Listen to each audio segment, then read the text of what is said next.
大家好，今日分享洋葱雞。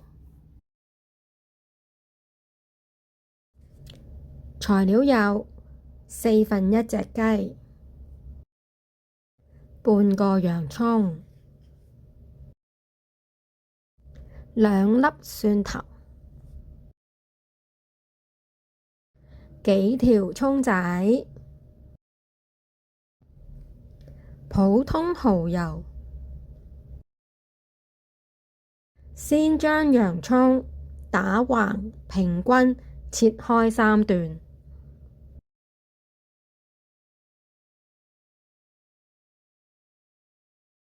再喺中間切多1刀。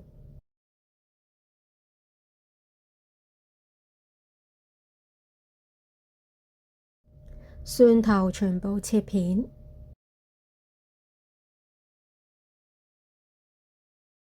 蔥段全部切粒。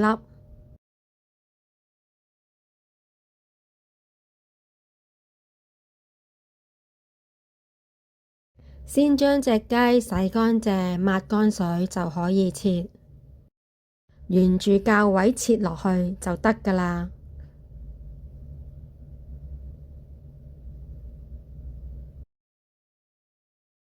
咁就好容易切咗佢出嚟㗎喇。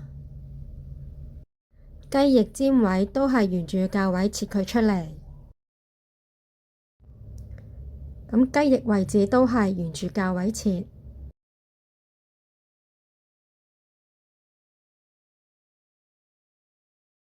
切好晒啲雞之後，就可以預備去醃。先落鹽啦，再落酒，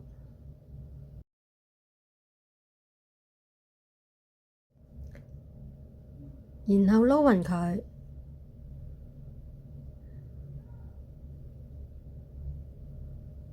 等佢醃30分鐘就可以㗎喇。預備蠔油醬汁，先落1羹蠔油，再落少少鹽，跟住落150cc 嘅水落去，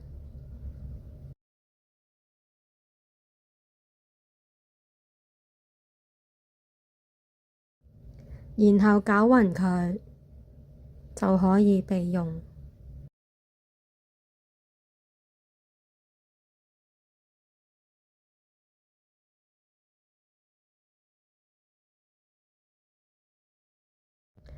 依家預備開始煮，首先落油，然後開火，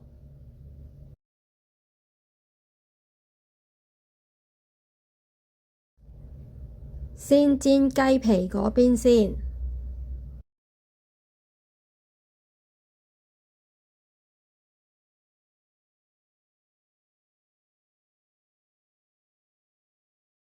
煎咗一陣之後，就可以將佢反轉煎另外一邊。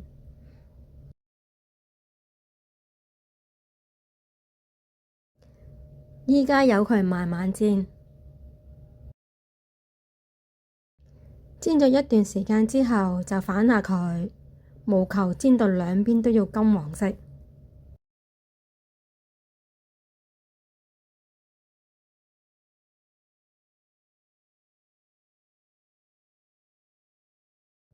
煎得差唔多就可以上碟離鑊，留返一陣回鑊時用。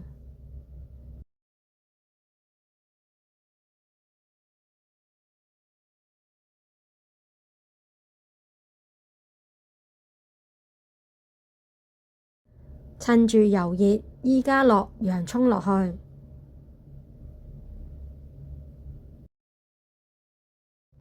炒下佢，等佢慢慢炒到金黃色先。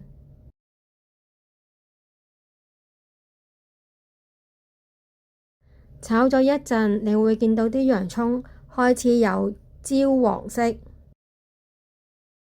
呢個時候啲洋葱嘅甜度就會炒咗出嚟㗎喇。繼續要炒多一陣。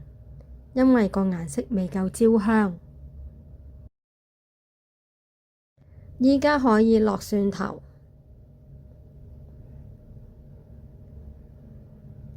炒下佢，要炒香啲蒜頭味出嚟先。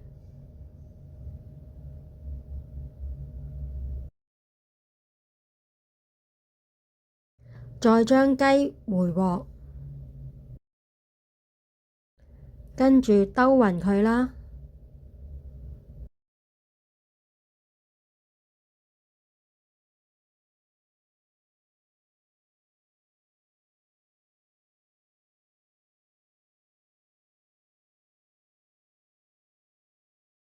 依家落蠔汁，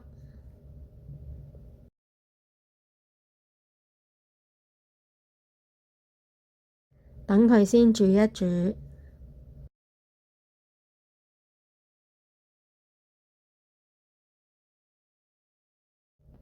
跟住就可以冚蓋，等佢煮3分鐘。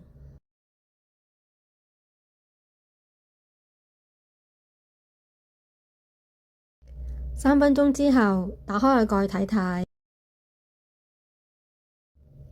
炒下佢。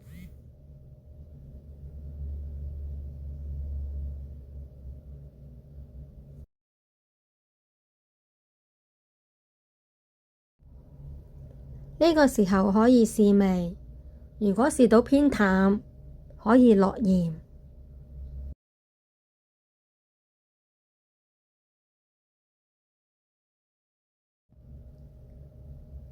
可以再煮多一陣，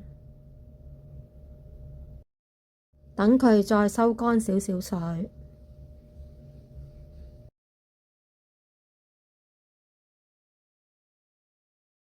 呢個時候預備生粉水打芡，沿住鍋邊慢慢落去，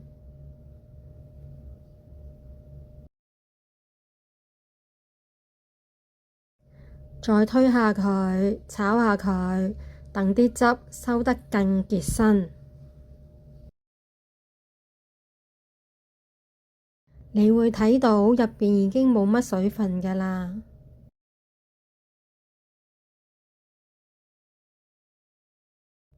已經煮得差唔多㗎喇，